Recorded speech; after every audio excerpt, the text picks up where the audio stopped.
Hey, it's Steven. Well, we are officially in the dog days of summer, and it is so hot. We just set another global surface temperature record on July 4th, which was America's Independence Day. Scientists believe it was one of the hottest days on this planet in the last 125,000 years. Here across the U.S., triple-digit heat is searing much of the country. Texas has been baking for weeks and has become one of the hottest places on Earth. So there is no better time to head into some shaded woods or chill out under the cooling function of your heat pump with a new podcast. And we've got one for you. We just launched a 5-part series on a show called The Big Switch. It's a documentary series about the historical roots and present-day impact of the European energy crisis. We've been working on this for 6 months. It is a collaboration between our team at Postscript Media and the team at the Columbia Center on Global Energy Policy.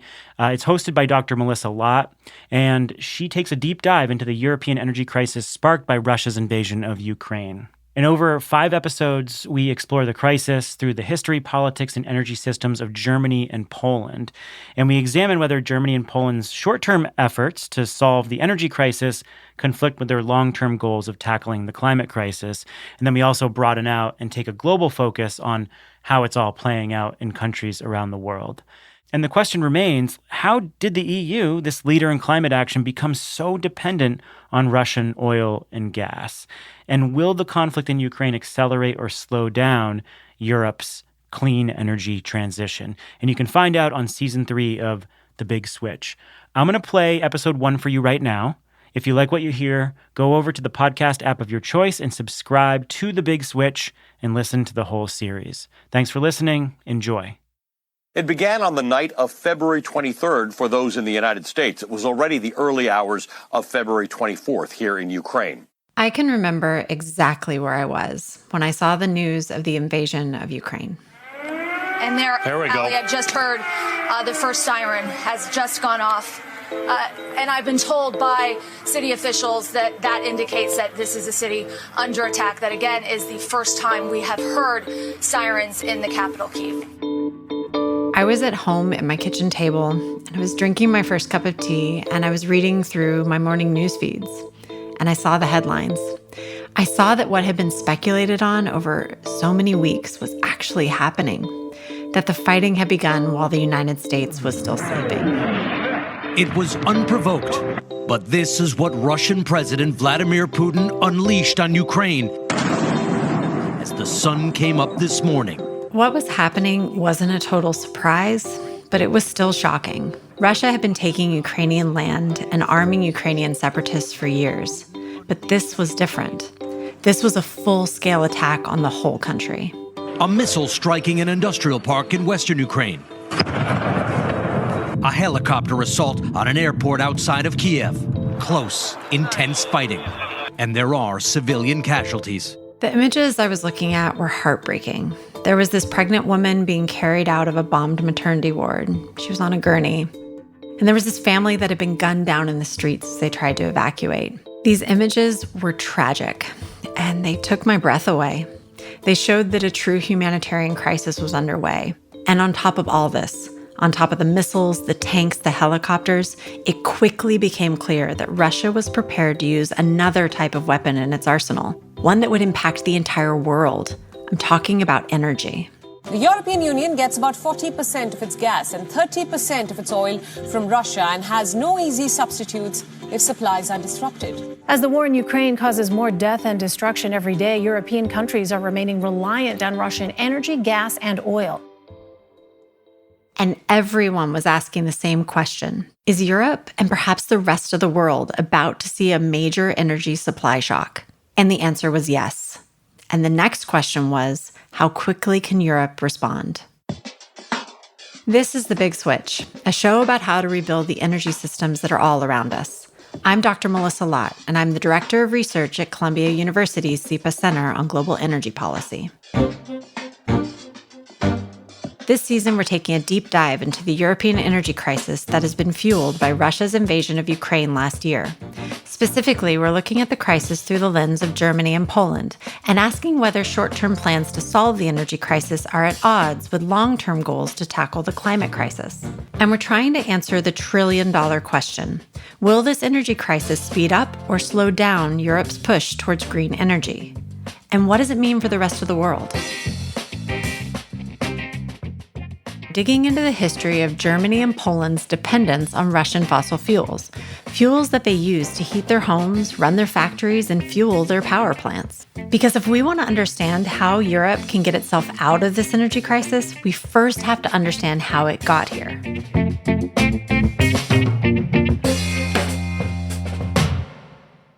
When Russia invaded Ukraine last February, the international response was immediate and it was widespread.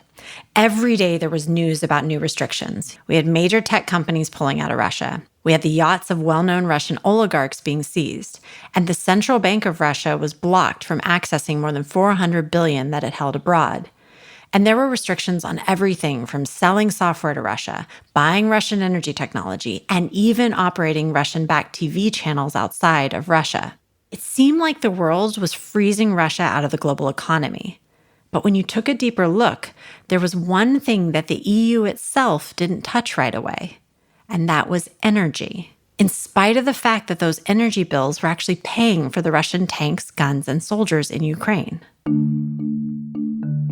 Well, those energy purchases have allowed Russia to continue financing their military, supplying an estimated $1 billion a day to Moscow. It is hard to underestimate the impact of Russia's aggression on European energy markets last year. But Anne-Sophie Corbeau, who's a colleague of mine here at Columbia, puts it this way. Our biggest supplier of natural gas, of coal, of oil, is suddenly attacking one of our neighbors. Anne-Sophie is a senior research scholar who studies what is arguably the most important fuel in Europe today, natural gas. And Russia's control over a lot of that natural gas? Well, it was the not-so-secret weapon that Russia still had in its back pocket when it attacked Ukraine last February. So when the news broke that European countries were finally considering bans on the import of some Russian fossil fuels, like coal, diesel, and oil, Russia did what it knew it could. It flexed. Russia is cutting off crucial natural gas supplies to both Poland and Bulgaria, both NATO allies. And Moscow is threatening to do the same thing to more European nations. This major escalation could be just the beginning. European Union leaders calling it flat-out blackmail. And that was not something that European leaders had anticipated. They thought that the revenues from natural gas were too important for Putin and that he would not want to give up on them. But that was a huge miscalculation because for Putin, oil is about money and natural gas is about geopolitics. And he started to cut the gas. It triggered a huge panic attack. And this is why during the summer, there was so much panic among all the European countries because they realized that they were not at all on the driving seat.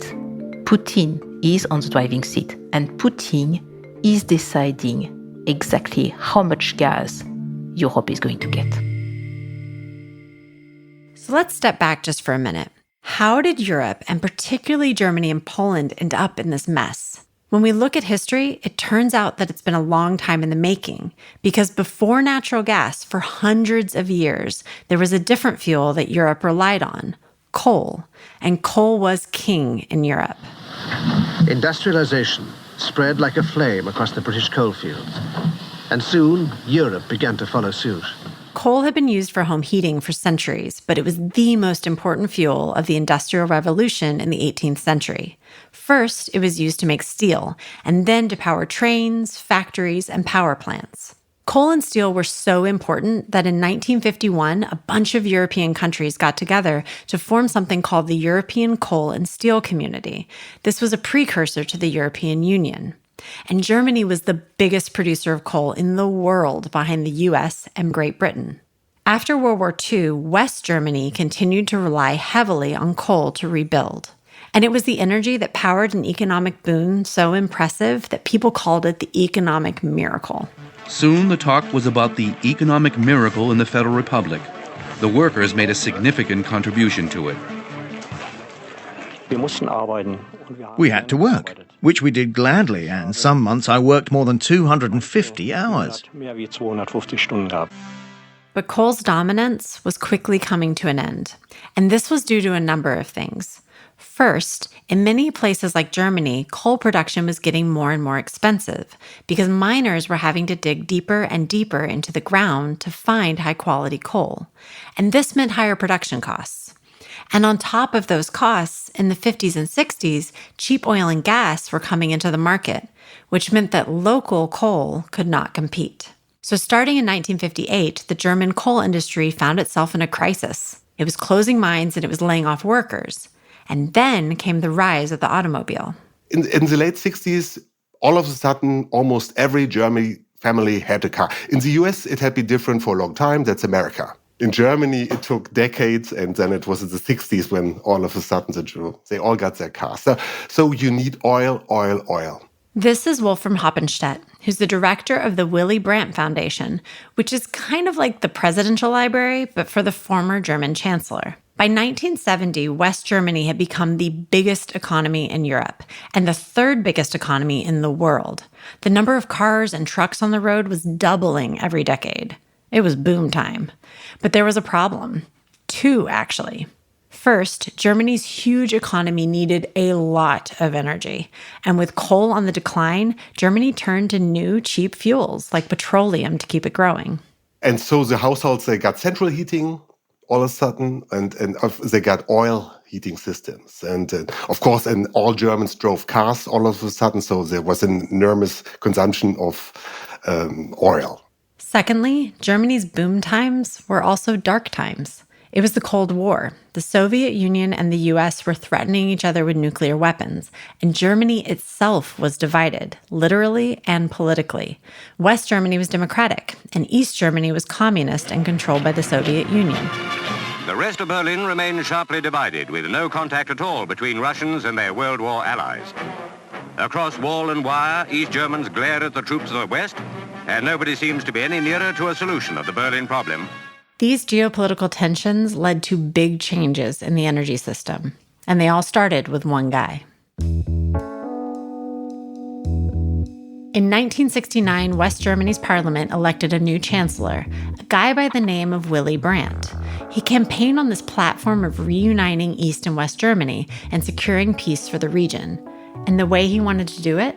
By establishing closer economic ties to the Soviet Union. When he comes to power around 1970, around that time, he is arguing very strongly that there is a new way to have a relationship with Russia. This is Patrick Wintour. He's a diplomatic editor at The Guardian. He's reported on the origins of Germany's dependence on Russian natural gas.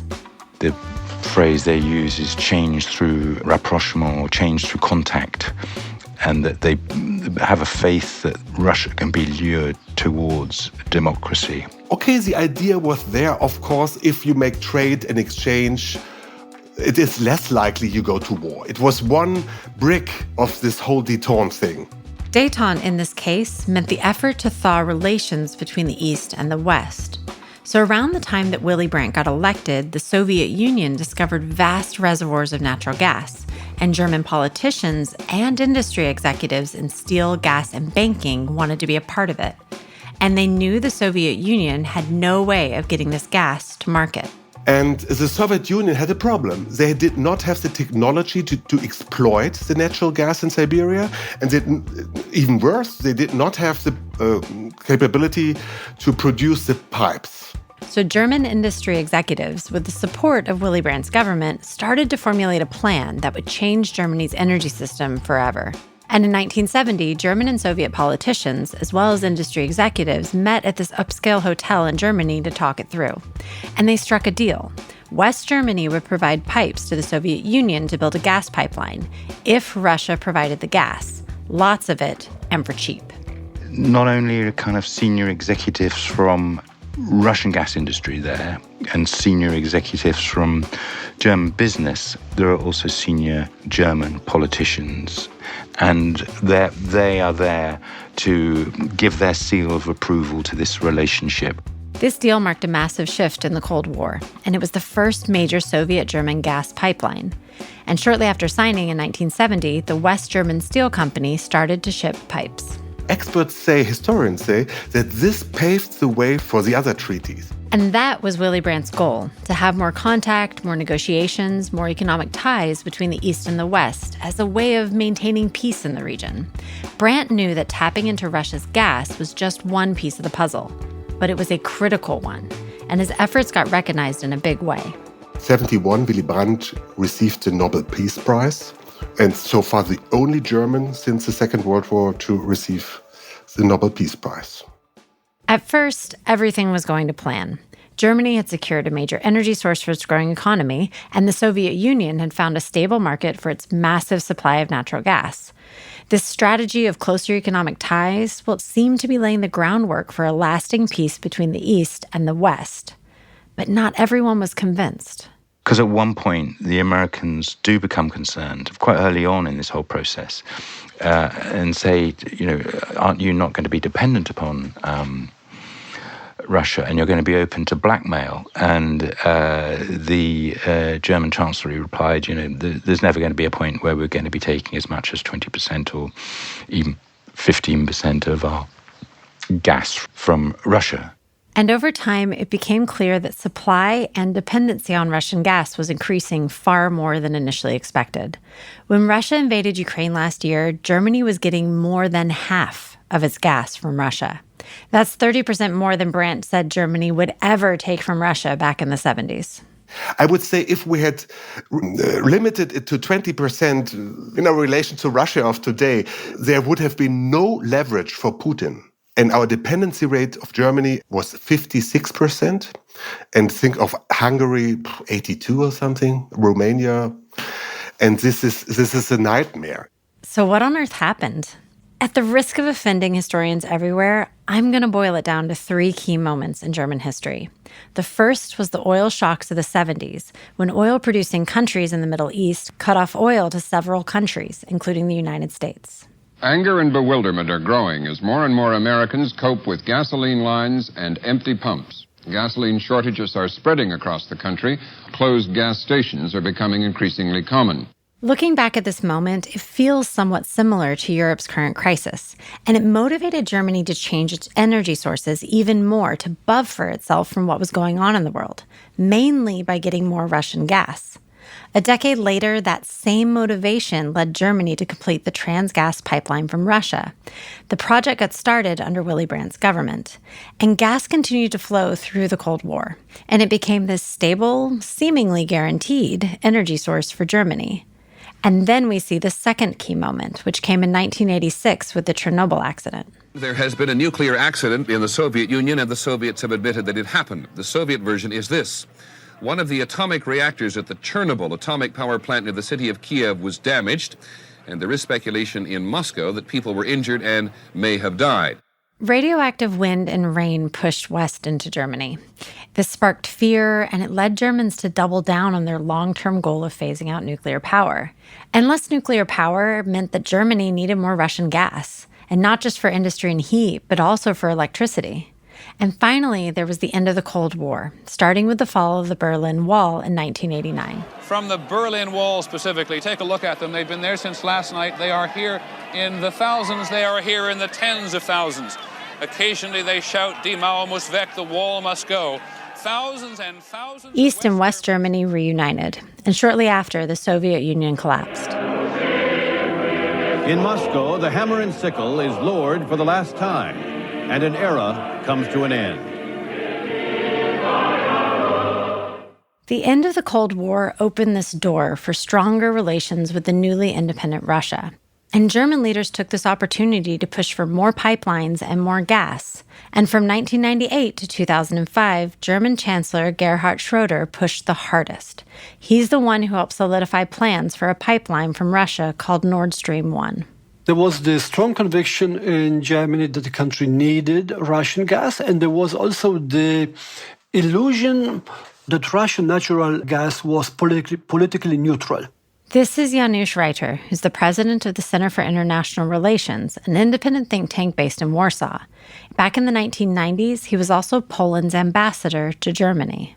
And they were also very often saying that without this project, the German economy would be weakened, and this would have a negative impact on the entire European economy, which, of course, led to the belief that actually Nord Stream was in Europe's interest, even if the rest of Europe did not understand why it was in its interest. When it came online in 2011, Nord Stream 1 dramatically expanded Europe's, including Germany's, dependence on Russian gas. And for a lot of folks, that meant good stuff. For German industry, that dependence translated into cheap gas for chemicals and steel and machinery. And for the average German, it meant cheaper heating bills. 15 years ago, we had to spend about 200, 300 euros per month for heating and warm water. For years now, it was thanks to Putin, who made us cheap junkies for his cheap natural gas. It was down to 100 euro per month. Now, this idea that Germany could become junkies for Russian energy wasn't lost on Willy Brandt back in the 70s. There was actually a moment a few years right after Germany had signed that initial Pipes for Peace deal with the Soviet Union in 1973 that feels a bit haunting in retrospect. Brandt had an interview with the famous magazine in Germany, Der Spiegel. And they asked him, aren't there any concerns about buying natural gas from the Soviet Union, from, our major opponents, at least still? Cold War still, detente, yes, but... And they're, in a way, the bad guys over there. It's not a democracy. And Brandt answered, well, I wish I could choose only good guys to buy our natural energy from, oil or gas. I cannot choose, but it's not enough. I wish I could choose only good guys to buy our energy from. I cannot choose. This is a reality that became crystal clear for Germany and the rest of Europe after Russia invaded Ukraine last year. And we saw the consequences of this dependence and faced the reality of how hard it would be for Germany to end its relationship with Russian energy. And next door in Poland, that was true for different reasons. Poland, where coal never stopped being king, suffered in the aftermath of the Ukraine invasion, which seems honestly a bit strange if you dig into the history a bit. It started 350 years ago. Coal was cheap. It was our domestic energy source. And, it developed our economy. Dr. Joanna Pandera is president of the Polish think tank Forum Energii, and she says that coal has always been the pride of the country. To support coal and the coal industry was to be patriotic. I recently bought a book which is 70 years old, so it was published in 50s. And the book, the name of the book is Angry Coal, and it's actually for children. It describes the story about the coal, which was insulted by children because children said to the coal that you are dirty, we won't play with you, go away. And then coal was just felt insulted and he escaped. And then there was no light, there was no heating, there was no food. And it was really interesting story that being a child, in 50s, you could read such book. There was a lot of respect for miners' work, which was very dangerous. And this was this entire narrative that they risked their life in order to build, a Polish economy, to build industry, to deliver heat homes, to produce electricity, so they either can live in a peace, in independent also from other countries. To understand how Poland developed its energy sector, you have to understand this desire for energy independence. Because for centuries, Poland was invaded and carved up by its neighbors. The relation between Poland and Russia was historically always tense. So Poland has, very vivid, dynamic history in the context of Soviet Union, actually, invasions on Poland, and also between Germany and Russia or Soviet Union. We always felt a bit under pressure, you may say. After World War II, Poland became a Soviet satellite state like East Germany. It was part of what we called the Eastern Bloc, which is a group of communist countries around the world. And although Poland's Communist Party ruled the country, the most powerful Communist Party, the one in Moscow, pulled most of the strings, particularly in the energy sector. Again, here's Janusz Reiter. So Poland became the chief supplier of coal to the other countries of the then Eastern Bloc. So this made coal such a strategic good. But in the 1980s, that all started to change. Protests against communist rule rocked the country. Mining trade unions actually helped to fight against communist rule. And finally, in 1991, so this was 2 years after the Berlin Wall had fallen in neighboring Germany, the Soviet Union collapsed. Poland began its shift towards becoming a democratically elected, independent country for the first time in decades. And this is when coal became much more than just a patriotic symbol for Poland. It also became a symbol of energy independence, self-sufficiency, and capitalism. The economy, which was until late 80s, organized according to the central planning idea, needed to be transformed into market economy. Alexander Spohr is a lead climate and energy consultant with Ecoris, and he says that Poland's transition to a free market wasn't easy. Many coal miners were laid off. The coal mines were shut down. There was 400,000 jobs in hard coal mining in Poland, whereas now we have 75,000 coal miners. Polish coal took a hit for a while as Poland worked through some of these democratic growing pains. But it still had three things going for it. Three things that Poland needed to help build its new democracy. It was cheap, it was abundant, and it was Polish. So at the time when neighboring EU countries were starting to phase out coal due to growing climate and health concerns, coal was still overwhelmingly dominant in Poland. But in 2004, Poland joined the European Union and had to adopt new environmental protections. And so suddenly this debate around climate started popping up in Polish politics. Here's Janusz Reiter again. People started asking about quality of life, about quality of air pollution. And starting from that, they discovered, so to speak, climate as their issue and not as an issue that was imposed on them by the European Commission or by, any other foreign forces. Meanwhile, back in Germany, Chancellor Gerhard Schröder was promoting Nord Stream 1, and most Germans were on board with the pipeline. But the Poles, not so much. The criticism of Nord Stream 1 and even more of Nord Stream 2 was that the pipeline or the pipelines were part of the Russian strategy of undermining Ukraine as an independent state, and it was part of the strategy to make Europe dependent on Russian gas.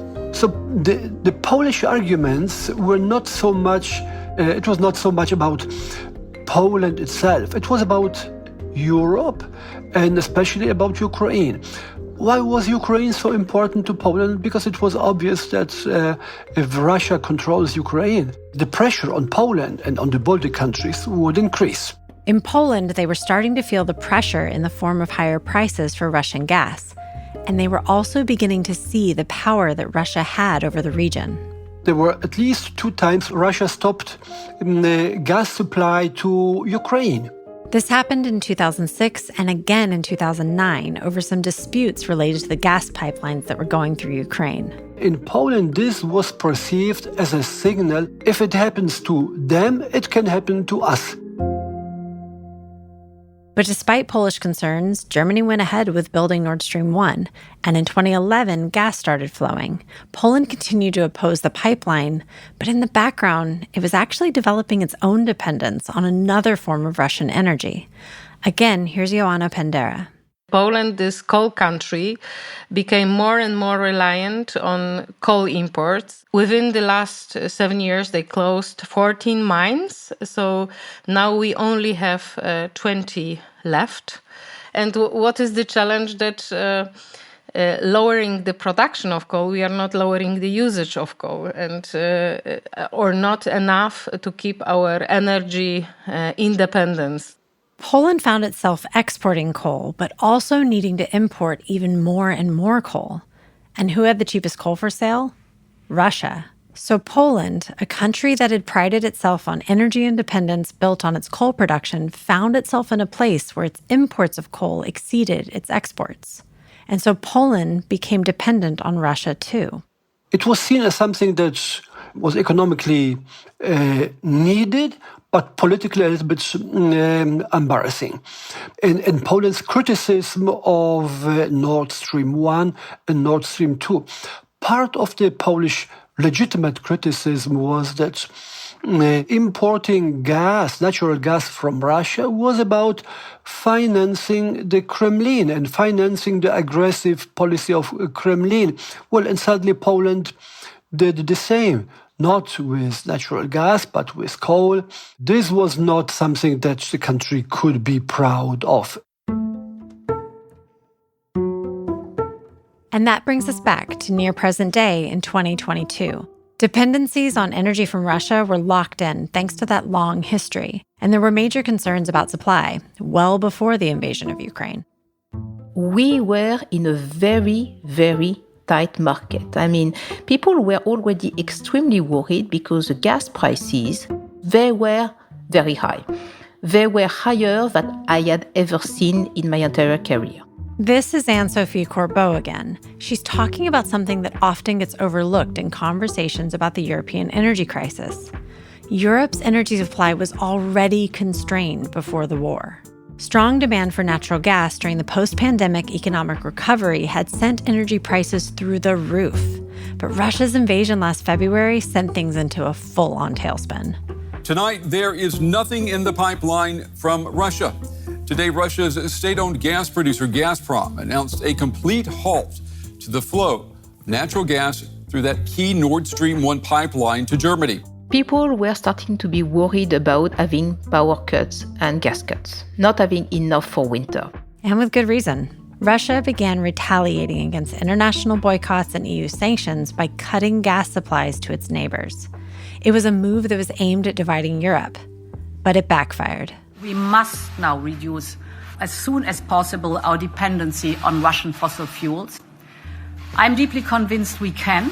This is European Commission President Ursula von der Leyen. She's the top official in the EU. And in the months after the war started, she and other European leaders fleshed out a plan to accelerate Europe's long-run transition off of fossil fuels. They called it Repower EU. The first level is on the demand side. That is saving energy. Sounds simple, is simple, but very effective. Then on the supply side, it's of course diversifying away from Russia for fossil fuels and towards other reliable, trustworthy suppliers. And the most important part, accelerating the clean energy transition, so massive investment in renewable energy. And over the summer, they began implementing this plan. They asked people to turn down their thermostats, banned Russian coal, and invested in more renewables. At the same time, they spent a ton of money to get liquefied natural gas from other parts of the world. In the end, Europe averted the worst-case scenario over the winter, which could have shut down the EU economy and caused energy shortages, threatening lives across the region. Some of this was thanks to the actions that they took to reduce demand and buy up supply from other parts of the world. But they were also really lucky. The winter was mild in Europe. They didn't need as much energy. Plus, they benefited from reduced demand in other parts of the world, including China. But something else happened too. As Europe reduced its dependence on Russian fossil fuels, it saw its greenhouse gas emissions increase. as it shifted its energy sources.